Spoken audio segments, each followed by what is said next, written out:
Hi everyone, it's Kendall here, and this week what I have for you is week 8 of our Ode to National Parks sew-along, which is being hosted by Pat Sloan at her website, ilovetomakequilts.com. If you haven't done so already, jump over to Pat's website, download this week's free pattern, come back here, and I'll show you how I do it.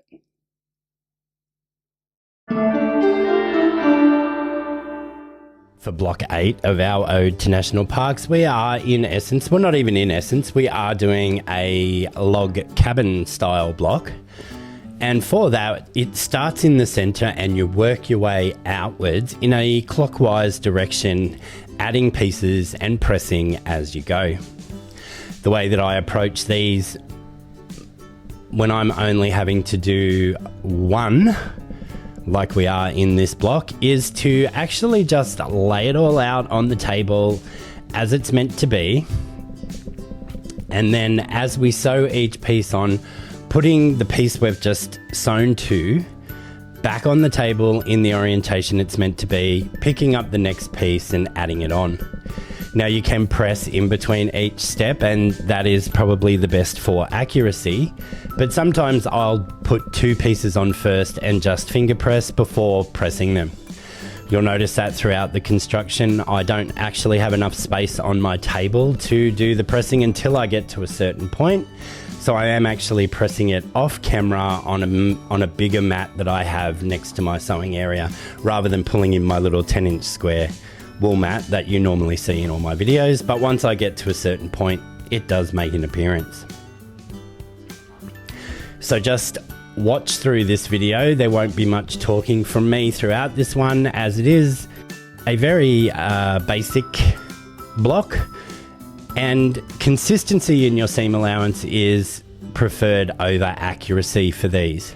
You will notice that as I go through, I do trust my 1/4 inch seam and all of my pieces do line up perfectly. If you're not getting that, that's okay. Just keep going and the final block will be what it will be. Okay, that's enough talking from me. Let's just watch my process, with the most important thing being, once you have attached a piece, put it back on the table in the correct orientation. So always referring back to your pattern. I'll see you again at the end.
So as you can see, the log cabin block is actually quite a simple one to construct. A lot of people struggle with having those exacting measurements. So just like last week with block number 8 now done, we can complete that middle row of our quilt top. So once again, I have my little sashing piece that matches my block. I'll then pull in blocks 2, 5, and then this one 8. Sew those together in a strip and attach them to the strip we created last week, and this week as well we can add another sashing strip to the other side of this one, getting ready for our final block next week, where we can have the whole quilt top completed at the same time as finishing next week's block. As with all of Pat's patterns, she does give you a bonus layout using the block for that week, and in this week's pattern, this is the layout that she has given, which is a really traditional setting for the log cabin block. What I've also done here is rotated every other block and made it work in such a way that it creates these delightful little crosses. And then while keeping on this theme of the crosses, I've just simply added some sashing and some cornerstones, and this is how this block will turn out. You can do a search on Google and you will find hundreds of ways to lay out log cabin blocks that give you interesting primary and secondary patterns. Okay, folks, a quick, easy one for this week, but the biggest thing here is to remember your placement once you've sewn one piece on, and work in that anti-clockwise or clockwise, can't remember right now, direction, and everything will come together perfectly. We've only got one more block in this series, and then I will be taking a short break, but I'll be back with you before you know it. If you haven't done so already, I'd love for you to like the video, share it with a friend, subscribe if you haven't already done so, tickle that little bell icon and you'll be notified of all my upcoming videos and won't miss a thing. I'll see you all again next Wednesday for the last block of Ode to National Parks. Bye for now.